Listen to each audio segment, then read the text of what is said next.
আপনি বলেছিলেন যে কেন এই ইলিশ রপ্তানি করা হবে, এইবার দেখা যাচ্ছে আপনাদের সরকার 3,000 টন ইলিশ রপ্তানি করছে। এর কারণ যদি আমাদের বলেন। আরেকটা বিষয় আমি আপনাকে উদ্ধৃত করছি, এটাই ভারত প্রসঙ্গ, যে আমরা পত্র পত্রিকায় পড়ি 26 লাখ ভারতীয় বাংলাদেশে চাকরি করে, বাংলাদেশের ছেলেরা চাকরি পায় না, রাস্তা রাস্তায় ঘুরছে, আর ভারতের ছেলেরা চাকরি করছে। আপনি সরকারে আসার পরে এই বিষয়টি সম্পর্কে আপনার আপডেটেড মন্তব্য কি? ভারতীয় এখন কি করছেন?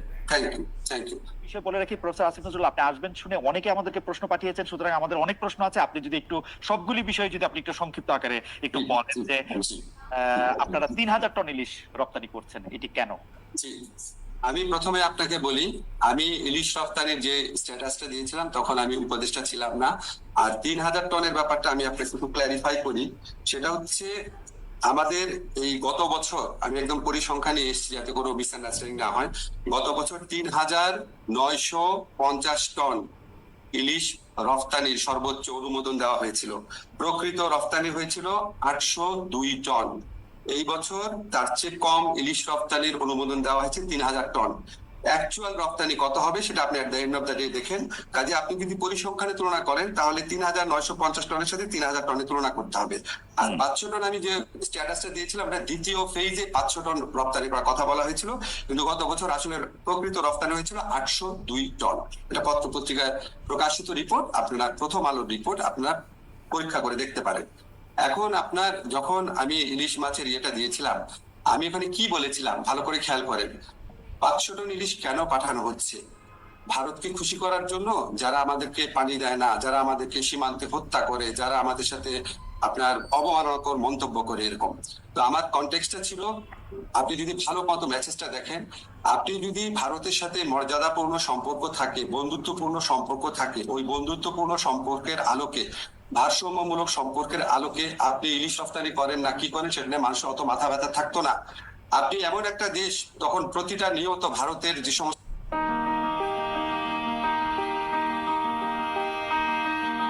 আমি আশরাফুজ্জামান, আমি এসএমসির একজন ব্লু স্টার সেবাদানকারী। এসএমসির কাছ থেকে ট্রেনিং পেয়ে আমি আমার এলাকায় মানুষ মারা যাচ্ছে, আর বাংলাদেশ সরকারের সাফল্য ছিল যে ওই লাশটা নিয়ে আসছে, সেটা তাদের সাফল্য। মানুষ মারা যাচ্ছে সেটাকে সরকার সমর্থন করতো, তৎকালীন শেখ হাসিনা সরকার বলতো আমাদের লোকরা অপরাধ করে যায় দেখে মারা যায়, আমরা পানি পাচ্ছি না সেটার কোনো প্রতিবাদ করতো না ঠিক মতো, অথচ আমাদের পানি ফেনী নদীর পানি দিয়ে দিচ্ছে। আমাদের এখানে ভিতর দিয়ে ট্রানজিট নিয়ে যাচ্ছে, আমি নেপাল আর ভুটানের সাথে সামান্য ট্রানজিট পাচ্ছি না। দিনের পর দিন ভারতের যারা শাসক আছে আমাদের দেশ সম্পর্কে অত্যন্ত অবমাননাকর, অপমানজনক উক্তি করতো, আমাদের মন বিষিয়ে থাকতো সব সময়। তো আমার কনটেক্সট ছিল, এইরকম একটা কান্ট্রিকে সারাক্ষণ আমাদের দেশের প্রধানমন্ত্রী বলতে থাকতে, আপনার খেয়াল আছে নিশ্চয়ই, তৎকালীন প্রধানমন্ত্রী, যে ভারতকে যা দিয়েছি কখনো ভারত সেটা ভুলতে পারবে না। তখন আমাদের মনে প্রশ্ন আসতো, এটা কি আপনার পৈতৃক সম্পত্তি নাকি, আপনি যা ইচ্ছা দিবেন? কাজে তখন মনে তো অপ্রকাশ্য অনেক জিনিস আছে। তো ওই কনটেক্সটে আমি বলতাম যে আপনি এমন একটা দেশকে এই জিনিসগুলা দিচ্ছেন, যে এই দেশ আমার বর্ডারে এটা মানে প্রতিবাদ করেন না, পানি চান না, এই চান না, ইত্যাদি। সেই ক্ষোভ থেকে তখন অনেক কিছু বলেছে। আমি একটু ক্লারিফাই করি, এখন তো আর সেই সরকারটা নাই। এখন কি আমার সরকার বর্ডারে যখন হত্যা হয় প্রতিবাদ করে না, কঠোরভাবে প্রতিবাদ করে? তাদের অমিত শাহ একটা বক্তব্য দিয়েছে, আপনি আমাদের বক্তব্য দেখেন কত কড়াভাবে বলা হচ্ছে, অত্যন্ত আপত্তিকর, বন্ধুত্বমূলক সম্পর্কে গিয়ে তীব্র প্রতিবাদ জানিয়েছে। আমাদের যিনি চিফ প্রধান উপদেষ্টা আছেন উনি ভারত সম্পর্কে কিভাবে কথা বলেন, আমি আমার প্রথম আলো ইন্টারভিউতে ভারত সম্পর্কে কিভাবে কথা বলেছি। এবং এখনকার কনটেক্সটে আপনি যদি বলেন, আমি একটু ক্লিয়ার করি আপনাকে, এই 500 টন ইলিশ রপ্তানি প্রক্রিয়া তো আমি যদি ছিলাম না, এটা হচ্ছে কনসার্ন মিনিস্ট্রির সাথে আলাপ করে বা কনসার্ন মিনিস্ট্রির সাথে কথা বলে করা হয়েছে। তারপরে যখন আমার নিজের কাছে মনে হচ্ছে কেন দেওয়া হচ্ছে, আপনি কি যুক্তিগুলা শুনতে চান? এইটার পিছনে যে কি কি কথা আমি শুনেছি আমি নিজে ইনভেস্টিগেট করে, আমার মনে হয় যে সেই যুক্তিগুলি আমরা নিশ্চয়ই শুনবো। আমি মাঝখানে একটু কথা বলে নিই, অনেকগুলি বিষয় নিয়ে যেটা আমাদের কথা বলতে হবে। প্রফেসর আসিফ নজরুল, এটি একদম পরিষ্কার যে গত সরকারের সময় গত সরকার ভারতের প্রতি একটি নতজানু ভূমিকা দেখিয়েছিল। সারাক্ষণই তারা মানে, যাই হোক, ভারতের কথা যদি এরকম ভাবে বলাও যায়, ভারতের কথা উঠতো এবং বসতো, এরকম একটা পরিস্থিতিও তারা সৃষ্টি করেছিল। কিন্তু ভারত কিন্তু এই সরকার চেঞ্জ হওয়ার সাথে সাথে চেঞ্জ হয় নাই, আপনারা চেঞ্জ হয়েছেন। ভারত ভারতের আগের মতোই আছে। তার মানে আপনারা কিছু কড়া কথা বলছেন, ইলিশও দিচ্ছেন। গত সরকার কড়া কথা বলতো না, ইলিশ দিত। আপনারা কড়া কথা বলছেন, ইলিশ দিতেন। এটা কি একটা সিম্বলিক যে আপনারা ভারতের সাথে একই রকম সম্পর্ক রাখবেন, শুধু কিছু কড়া কথা মাঝখানে বলবেন? ব্যাপারটা কি এরকম? নো, আমি যতটুকু বুঝতে পেরেছি, আমি যখন এই ব্যাপারটা ইনভেস্টিগেট করেছি তখন কতগুলা কথা বলা হয়েছে, এগুলো কিন্তু আমার কথা না, আমি মানে রপ্তানির পেছনে কথাগুলো শুনতে চেয়েছি। তখন একটা কথা বলা হয়েছে যে আমি যেটা যেটা ইনভেস্টিগেট করে বা জিজ্ঞেস করে জেনেছি, সেটা হচ্ছে আমাদের ছাত্র জনতার যে বিপ্লব হয়েছিল, এই বিপ্লবে পশ্চিমবঙ্গের মানুষের সমর্থন ছিল। তারা আমাদের ওখানকার দূতাবাসের সামনে কর্মসূচি পালন করেছে। পশ্চিমবঙ্গের যে মুখ্যমন্ত্রী ছিল তিনি অত্যন্ত কড়া ভাষায় আমাদের তৎকালীন প্রধানমন্ত্রীর সমালোচনা করেছিলেন এবং এটা নিয়ে একটা টানাপোড়েনের সৃষ্টি হয়েছিল। এবং আমাদের এই ইলিশটা প্রধানত পশ্চিমবঙ্গের মানুষের জন্য যাচ্ছে, এগুলি কিন্তু আমার যুক্তি না, আমি যেসব কথা শুনেছি। আরেকটা কথা বলা হয়েছে, মোট যে ইলিশ রপ্তানি করা হচ্ছে সেটা হচ্ছে 0.29%। এগুলি অন্য পক্ষের কথা। এবং সবচেয়ে বড় যে কথাটা বলা হয়েছে, ভারতের সাথে আমরা সম্পর্ক মানে রিঅ্যালাইনমেন্ট করতে যাচ্ছি, আমরা একটা ভারসাম্যমূলক সম্পর্ক প্রতিষ্ঠা করার দিকে যাচ্ছি। সেখানে আমাদের জন্য অত্যন্ত জরুরি বিষয় হচ্ছে আদানির বিদ্যুৎ কেন্দ্র, রামপাল কেন্দ্র, আমার বর্ডার কিলিং। সেখানে আমি একটা অপেক্ষাকৃত লঘু বিষয়ে আমি তাকে একটা মেসেজ দিতে চাই না যে আমি তোমার সাথে খুব হোস্টাইল। আমি ওই ভারসাম্যমূলক সম্পর্কের সৃষ্টি করার প্রয়াস হিসাবে আমি এই পশ্চিমবঙ্গের মানুষের ইলিশের যে ইয়েটা আছে, এই ছোট একটা জিনিস নিয়ে আমি তাকে আঘাত করতে চাই না। ছোট জিনিস ওই আমি আপনাকে বলা আমার ইনভেস্টিগেশনের বক্তব্য। আমার মনে হয় যে প্রফেসর আসিফ নজরুল আপনি ঠিকই বলেছেন। আমরা জানি যে বাংলাদেশের একজন কবি, লেখক, চিন্তক ব্রাত্য রায় এই কথা বলেছেন। যেহেতু মমতা ব্যানার্জি এখন তার দেশে বা তার প্রদেশে একটি ধর্ষণ কাণ্ড নিয়ে খুবই বিপজ্জনক অবস্থায় আছেন, তাকে আসলে সেভ করার জন্য আপনারা ইলিশ মাছ দিচ্ছেন এবং তাতে মোদী সরকার একটু বিরক্ত হবেন, বিব্রত হবেন, সেটাও আপনাদের লক্ষ্য, এটা অনেকে বলছেন। অর্থাৎ না না, আমি সেভাবে বলতে চাচ্ছি না, আমি শুধু শুনেছি যে পশ্চিমবঙ্গের মানুষ আমাদের আন্দোলনকে সাপোর্ট করেছে, পশ্চিমবঙ্গের মুখ্যমন্ত্রী অত্যন্ত শক্তভাবে নিন্দা করেছে। এটা ইলিশ পাঠানো বন্ধ মানে পশ্চিমবঙ্গের মানুষের সাথে হোস্টিলিটির মতো একটা, এটা আমি শুনেছি। আমরা আমরা আমরা পরের ইস্যুতে যাই।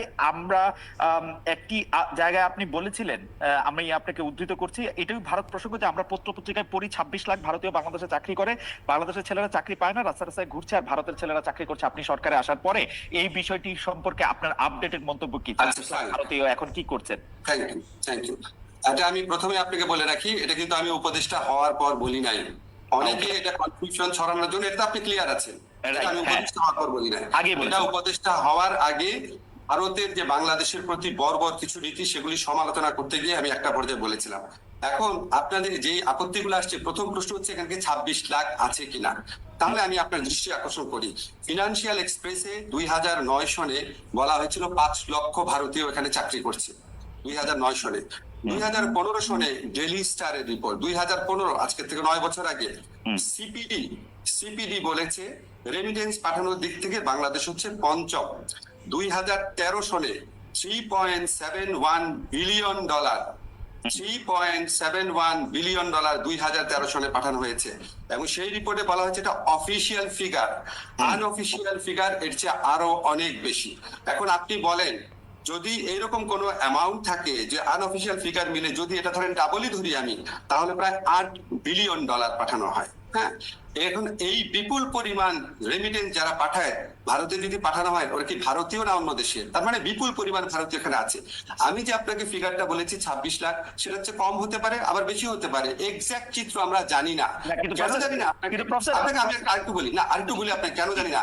আজকে দেখবেন সালমান এফ রহমানের সাথে এনএসআই চিফের একটা বক্তব্য ভাইরাল হয়েছে, আপনি ফেসবুকে খুঁজলেই পাবেন, টেলিফোন রেকর্ড তখনকার সময়। সেখানে উনি বলছেন যে বিভিন্ন সেক্টরে, বিশেষ করে সফটওয়্যার সেক্টরে অনেক লোকজন আসে যাদের জন্য ওয়ার্ক পারমিট দরকার হয় না, তারা কন্ট্রাকচুয়াল ওয়ার্কার হিসাবে আসে। এবং উনি ধমক দিচ্ছেন এনএসআই চিফকে যে বিডার অনুমোদন এখানে লাগে না, তুমি এখানে সিকিউরিটি জিনিস দেখবা, তুমি অন্য জিনিস দেখবা কিনা, দেখবা কেন? এবং উনি কিন্তু খুব ক্যাটাগরিক্যালি ভারতের কথা বলে না এখানে। কিন্তু আপনি আমাকে বলেন, আপনি মানে পারসিভ করে দেখেন যে কন্ট্রাকচুয়াল ওয়ার্কার অনেক আসছে, অনুমোদন লাগে না, এটা সালমান এফ রহমান কোন দেশের ক্ষেত্রে বলতে পারেন? হতে পারে চায়নার ক্ষেত্রে বলতে পারেন, কিন্তু চায়নার ক্ষেত্রে যদি না লাগে তাহলে নিশ্চয়ই ভারতের ক্ষেত্রে লাগতো না, কারণ ভারতের প্রতি আমাদের একটা নতজানু নীতি ছিল। এই সমস্ত জিনিস যদি আপনি অ্যাড করেন, আমরা একটা কনক্লুশনে আসতে পারি বিপুল পরিমাণ ভারতীয় আনডকুমেন্টেড এখানে কাজ করছে। জিনিসটা হইলো যে আপনারা এখন সরকারে আছেন, আপনাদের কাছে কি কোনো তথ্য, মানে ওরা যদি রেমিটেন্স পাঠাতে হয় সেটা একটা প্রপার ব্যাংকিং চ্যানেলে পাঠাতে হবে, ওরা যদি এখানে কাজ করে তাহলে সেটার একটা কোনো না কোনো ভাবে পাসপোর্ট দিয়ে তারা যদি এন্ট্রি করে সেটা তাদের এখানে থাকবে। ঠিক আছে, সেই হিসাবটা আছে কিনা, আপনারা সেই হিসাবটা জানতে চেষ্টা করছেন কিনা, নাকি আপনারা মানে পত্র পত্রিকার গত সরকারের আমলের রিপোর্টের উপরে ভরসা করতে? প্রশ্ন শেষ। ধন্যবাদ, আপনি প্রশ্নটা করেছেন। আমি প্রথমে আপনাকে ক্লিয়ার করি, আজকে প্রবাসী কল্যাণ মন্ত্রণালয় যখন গিয়েছিলাম তখন একজন সাংবাদিক আমাকে প্রশ্ন করেছিলেন, উনার ধারণা ছিল এটা হচ্ছে আমার মন্ত্রণালয়ের বিষয়। আমি প্রথমে আপনাকে ক্লিয়ার করি, বাংলাদেশে যারা বিদেশি চাকরি করেন Sarto, io recuerdo che io stavo in Santo Domingo. অথবা প্রকাশ্যে, এটা আমার মন্ত্রণালয়ের বিষয় না। আমি হচ্ছে বিদেশে যারা বাঙালি চাকরি করেন সেটা আমার মন্ত্রণালয়ের বিষয়। আমি আমার 3টা মন্ত্রণালয়ে এত ব্যস্ত থাকি, আমি আপনাকে অনেস্টলি বলি, আমার প্রথম 1 মাসে আমি 3-4 ঘন্টা ঘুমাতাম, আমি 16 ঘন্টা কাজ করেছিলাম, আমি শুক্রবার দিন অফিস করতাম, সচিবালয়ে সবাই আছে, আপনারা খবর নিয়ে জিজ্ঞেস করেন। অবশ্যই, অবশ্যই। ফলে আমি আমার মন্ত্রণালয়ের বাইরে অন্য কোনো কিছু দেখার সুযোগ পাই নাই। তবে এই মন্ত্রণালয়ে যিনি কাজ করেন, যারা কনসার্ন অথরিটি আছে, আমি তাদের কাছে কিছু জিনিস জানতে চেয়েছি, আমি এখনো সঠিক উত্তর পাই নাই। আপনি জানেন বিডা সহ বিভিন্ন প্রতিষ্ঠান রিঅর্গানাইজ করার কাজ চলছে। আমি আপনাকে এইটুকু অ্যাসিউরিটি দিতে পারি যে অন্য কোনো উদ্যোগ থাকতে পারে, কিন্তু আমার উদ্যোগ অবশ্যই থাকবে। ভারতীয় শুধু না, এই দেশে যারা চাকরি করে তাদেরকে প্রপারলি চাকরি করতে হবে। যদি বাংলাদেশে স্কিল ওয়ার্কার থাকে, অন্য দেশ থেকে আপনি ওয়ার্কার আনতে পারবেন না। যারা কাজ করে তাদের প্রকৃত বেতন দেখায় কাজ করতে হবে, জব পারমিট লাগবে, তাদেরকে লিগাল পথে টাকা পাঠাতে হবে। এইসব ব্যাপারে অবশ্যই আমি সোচ্চার হবো, এখনো সোচ্চার আছে। আপনাকে যদি বলি, এখনো আমি সরকারের বিভিন্ন পর্যায়ে এইসব কথা তুলেছি, কিন্তু আমি একদম ফর্মালি যখন উপদেষ্টা পরিষদে আলোচনা হবে অবশ্যই আমি জিনিসগুলো তুলবো। কিছু ব্যাপার আমি কোথায় প্রশ্ন করছি, কোথায় উত্তর জানতে চাচ্ছি, আমি আপনাকে সবকিছু এখন বলতে পারবো না। তবে এটা আমি আপনাকে কনফার্ম করি, অবশ্যই এই ব্যাপারে আমার দৃষ্টি থাকবে। প্রফেসর আসিফ নজরুল, বর্তমানে যিনি পররাষ্ট্র উপদেষ্টা আছেন জনাব তৌহিদ হোসেন সাহেব কিন্তু আমাকেও বলেছিলেন একটি ইন্টারভিউতে, বাংলাদেশে এই বিপুল সংখ্যক লোকের চাকরি করার কথা, বিপুল পরিমাণ রেমিটেন্স ভারতের পাঠানোর কথা। তো সেটা নিশ্চয়ই তিনি অবগত আছেন। 50 দিন একটা সময়, তিনি নিশ্চয়ই এই ব্যাপারটাও দেখবেন। আমরা এই অনুষ্ঠান যদি তিনি দেখে থাকেন, আমাদের এই আহ্বান রেখে যাবো। তবে খালেদ, আমি একটা জিনিস বলি, এখানে যারা কন্ট্রাকচুয়াল চাকরি করেন, যারা প্রাইভেট সেক্টরে বিভিন্ন লোকজনকে নিয়ে আসেন, তারা তো নন ডকুমেন্টেড। সো প্রকৃত সংখ্যা আমি পাবো না। আমি আপনাকে আমার ব্যক্তিগত অভিজ্ঞতা থেকে বলি, আমার ব্যক্তিগতভাবে পরিচিত একটা প্রতিষ্ঠানে যখন আমি দেখলাম অনেক ফরেনার চাকরি করে, মানে ভারতীয় চাকরি করে, স্পেসিফিক্যালি বলি অনেক না, 7-8 জন ভারতীয় চাকরি করছে। তা আমি ওনাকে জিজ্ঞেস করলাম, উনি খুব ঘনিষ্ঠ, যে আপনি কেন দিচ্ছেন চাকরি? বলে শেখ হাসিনার গভর্নমেন্টের আমলের কথা, বলে উনাদেরকে চাকরি টাকরি না দিলে সরকার ভাবে আমরা অন্য পক্ষের লোক। এইরকম একটা সিচুয়েশন দেশে বিরাজ করতো। এখন আপনার এই সরকার পরিবর্তনের পর নিশ্চয়ই ওই লোকগুলাকে আর কাজে রাখা হবে না, বুঝতে পারছেন? হয়তো ওই প্রয়োজনীয়তা নাই। ফলে আপনি অ্যাকচুয়াল নাম্বার পাবেন কিনা আদৌ সেটাও সন্দেহ আছে, কাছাকাছি নাম্বার পাবেন। মাংস রান্নায় এত টাকা মশলা লাগে?